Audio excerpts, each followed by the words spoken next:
The Biden administration is sending 1,500 active duty troops to the U.S.-Mexico border as officials brace for a surge in migrants this month. For 90 days, these 1,500 military personnel who will be sourced from the active duty component will fill critical capability gaps such as ground-based detection and monitoring, data entry, and warehouse support until CPB can address these needs through contracted support. Military personnel will not directly participate in law enforcement activities. The Pentagon says the extra help at the border is a response to the end of Title 49 in just 9 days. That Trump-era COVID policy has allowed officials to quickly deport millions of migrants over the past 3 years. The action also comes as we learned last week that the U.S. is expanding legal pathways for migrants seeking asylum.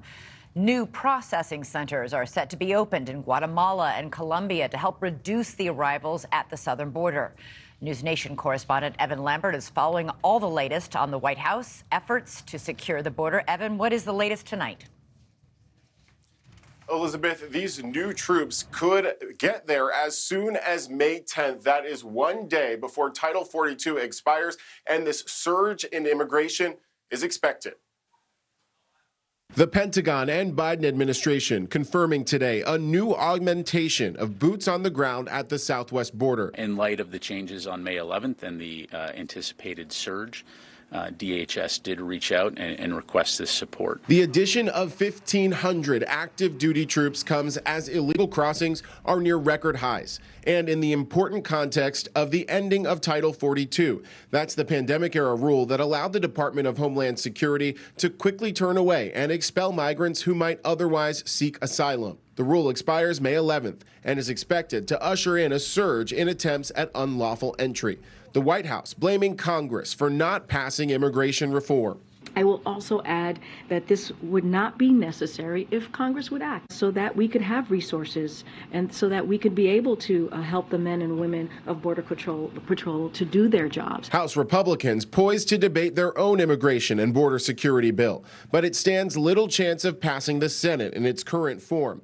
Democrats opposed to the inclusion of resuming construction on the border wall. According to the Pentagon, the new troops will do administrative tasks like ground monitoring and warehouse support, but are not permitted to directly take law enforcement action or interact with migrants. Those prohibitions are prescribed by law. An increase of military personnel in that area is not uncommon. In 2019, there were nearly 8,000 troops at the border, including 5,800 active duty service members. There are currently 2,500 troops there, and those arriving this month will bring that total to about 4,000.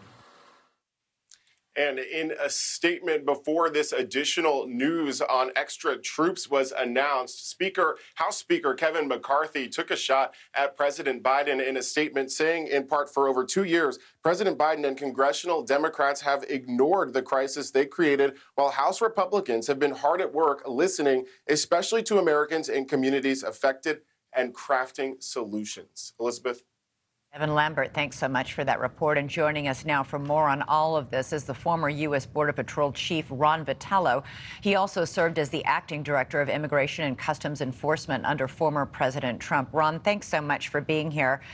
These 1,500 active duty troops to supplement the 2,500 National Guard troops, is this enough? It's not as much as we just heard in Evan's report. It's not as much as what was there under President Trump. Do you think this will make a difference? Well, thanks for inviting me on. Yes, it'll make a difference because these are dedicated Americans who are highly trained, highly skilled. There's lots of history here. It goes back actually to the late 80s when troops had been deployed on behalf of domestic law enforcement activities.